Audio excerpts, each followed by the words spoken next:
There is a huge gap between us Jews and our enemies, not just in ability, but in morality, culture, sanctity of life, and conscience. They are our neighbors here, but it seems as if at a distance of a few hundred meters away, there are people who do not belong to our continent, to our world, but actually belong to a different galaxy. Israeli President Moshe Katsav, The Jerusalem Post, May the 10th, 2001.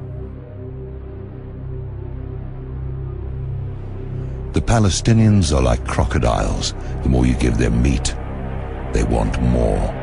Ehud Barak, Prime Minister of Israel at the time, August 28, 2000, reported in the Jerusalem Post, August 30, 2000.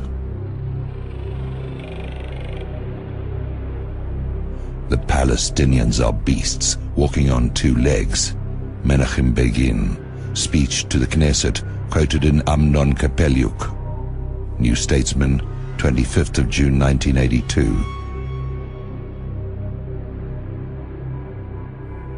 The Palestinians should be crushed like grasshoppers, heads smashed against the boulders and walls.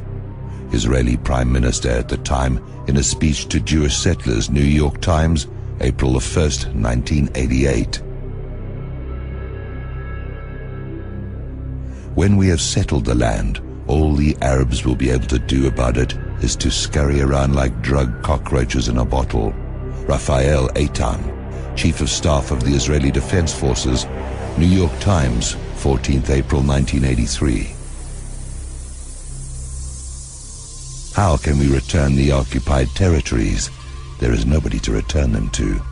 Golda Meir, March the 8th, 1969.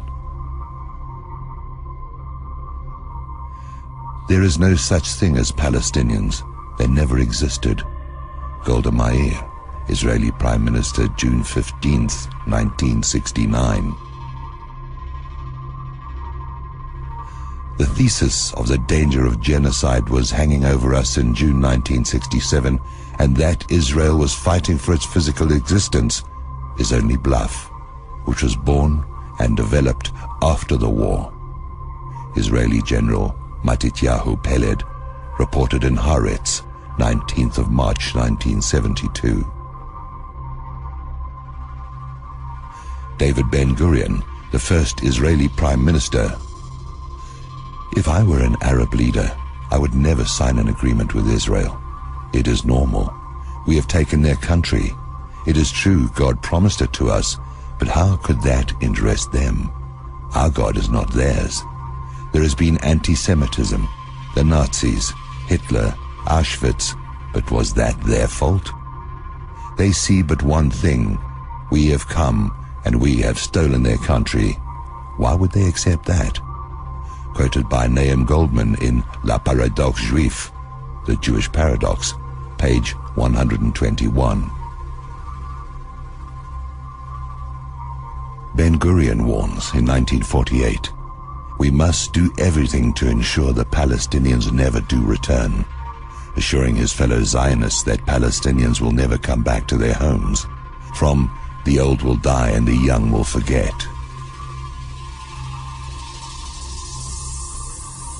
We have to kill all the Palestinians unless they are resigned to live here as slaves. Chairman Heilbrunn of the Committee for the Re-election of General Shlomo Lahat, the mayor of Tel Aviv, October 1983. Every time we do something, you tell me America will do this and will do that. I want to tell you something very clear. Don't worry about the American pressure on Israel. We, the Jewish people, control America, and the Americans know it. Israeli Prime Minister Ariel Sharon, October the 3rd, 2001, to Shimon Peres, as reported on Kol Yisrael Radio. We declare openly that the Arabs have no right to settle on even 1 centimeter of Eretz Israel. Force is all they do or ever will understand. We shall use the ultimate force until the Palestinians come crawling to us on all fours. Raphael Eitan, Chief of Staff of the Israeli Defense Forces. Gad Becker, Yediot Achronot, 13 April 1983, and the New York Times, 14 April 1983. We must do everything to ensure that they never do return.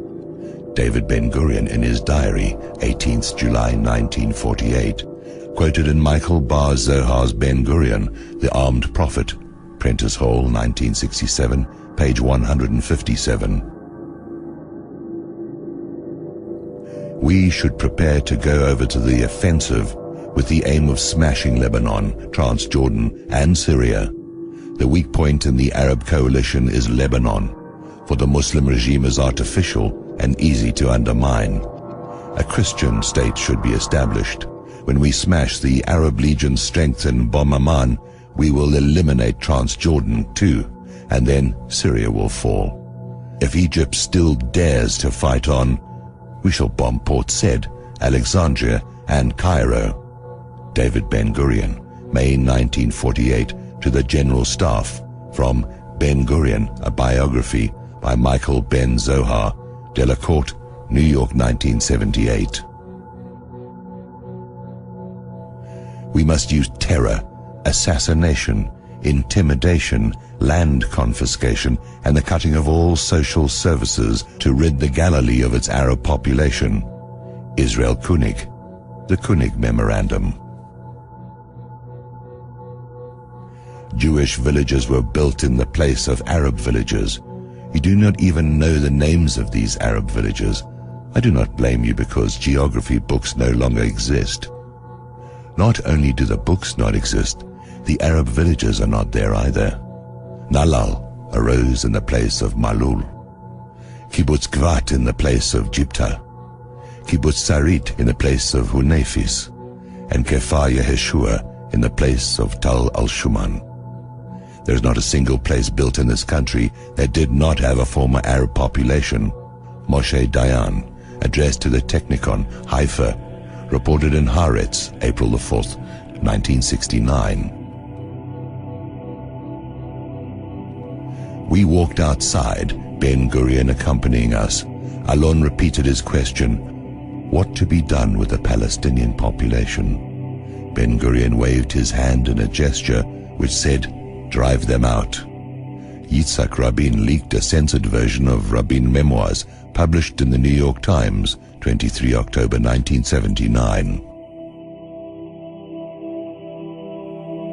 Rabin's description of the conquest of Lydda after the completion of Plan Dalet. We shall reduce the Arab population to a community of woodcutters and waiters. Yuri Lubrani, PM Ben-Gurion's Special Advisor on Arab Affairs in 1960, from The Arabs in Israel by Sabri Girias.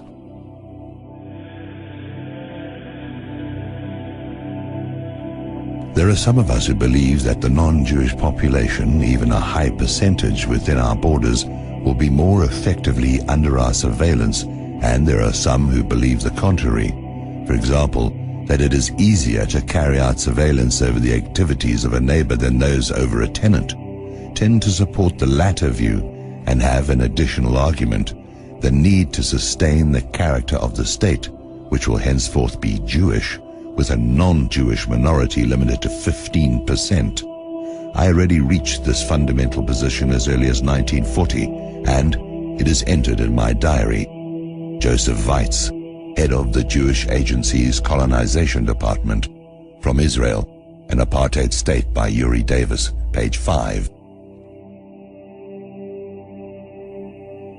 Everybody has to move, run, and grab as many hilltops as they can to enlarge the settlements, because everything we take now will stay ours.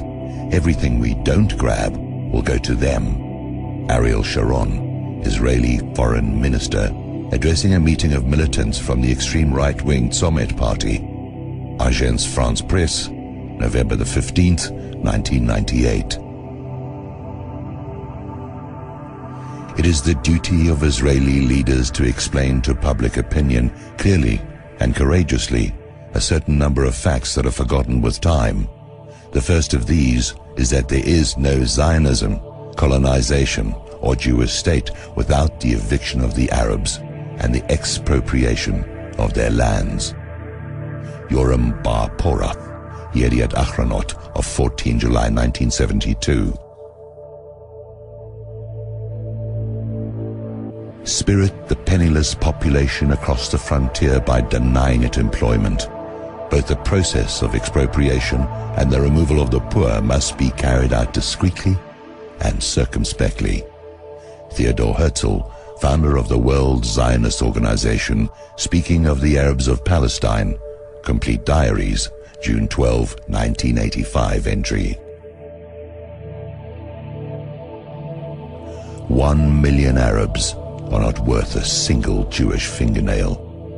Rabbi Yaakov Perrin, February the 27th, 1994. From the New York Times, February 28th, 1994, page 1. We Jews are the destroyers and will remain the destroyers. Nothing you can do will meet our demands and needs. We will forever destroy because we want a world of our own. You Gentiles, by Jewish author Maurice Samuels, page 155. We will have a world government whether you like it or not. The only question is whether that government will be achieved by conquest or consent. Jewish banker Paul Warburg, February the 17th, 1950, as he testified before the U.S. Senate. We will establish ourselves in Palestine whether you like it or not. You can hasten our arrival or you can equally retard it. It is, however, better for you to help us so as to avoid our constructive powers. That turned into a destructive power which will overthrow the world. Chaim Weizmann, published in Jüdische Rundschau, number 4, 1920. Our race is the master race. We are divine gods on this planet. We are as different from the inferior races as they are from insects. In fact, compared to our race, other races are beasts and animals, cattle at best. Other races are considered as human excrement. Our destiny is to rule over the inferior races. Our earthly kingdom will be ruled by our leader with a rod of iron. The masses will lick our feet and serve us as our slaves. Israeli Prime Minister Menachem Begin, in a speech to the Knesset, the Israeli parliament, quoted by Amnon Kapeliuk, Begin and the Beasts, New Statesman, June 25, 1982.